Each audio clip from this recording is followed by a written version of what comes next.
Hello, I'm Cassandra Nelson. And I'm Tom Bogart. As solution consultants for TTI Success Insights, we've had our fair share of questions on how to best interpret the EQ wheel.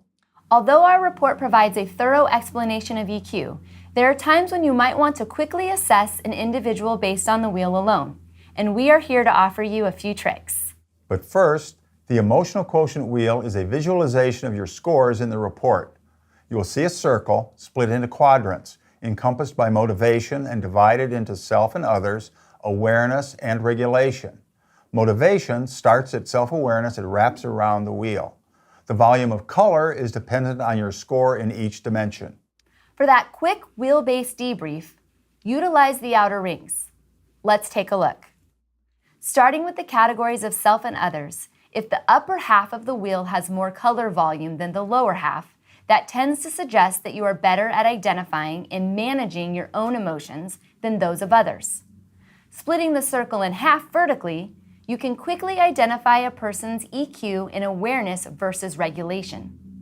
A higher volume of color to the left of the center line indicates that the individual may be better at identifying their emotions, but not as adept at regulating their emotions. The opposite could be true if the color volume is to the right of the line. That individual may struggle to identify their emotional state and those of others, but is active in seeking to regulate them. A person's motivation score tends to indicate their willingness to make needed adjustments. Great point, Cassandra. You might be asking yourself, how do I know if I need to improve my EQ score?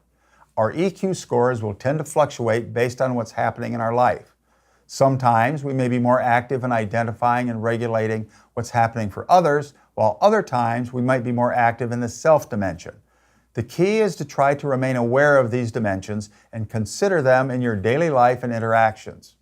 Here are a set of questions from our colleagues at TTISI Australia, New Zealand that can assist to understand the different dimensions of EQ. First, let's look at self and specifically self-awareness. To develop your self-awareness, ask yourself, what am I experiencing right now? Why am I experiencing that? How is it impacting me and my ability to perform? Think of self-awareness as how accurately we perceive our emotional state.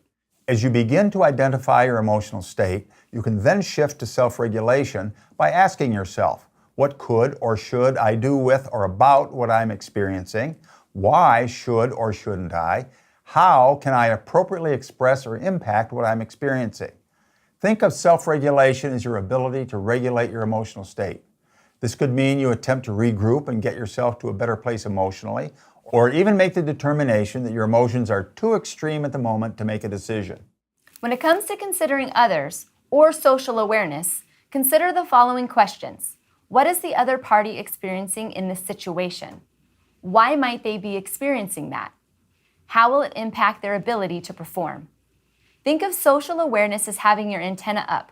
That is, how actively are you trying to pick up on the signals others are sending?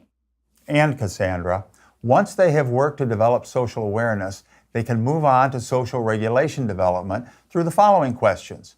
What could or should I do in this situation? Why should or shouldn't I? How can I positively influence this situation to leave it better than I found it? And don't forget motivation. Developing motivation is about keeping the end in mind and ensuring that you manage your emotions and the situation to help you move toward your desired outcome. Motivation is about how actively we are asking, what is my overarching goal? Why is this important to me? How can I use this situation to move closer, or at least not away from, my goal? Cycling through these questions should become easier over time. With that, you should see your EQ scores start to improve in each dimension and overall. Thank you for joining us in the discussion of the EQ wheel.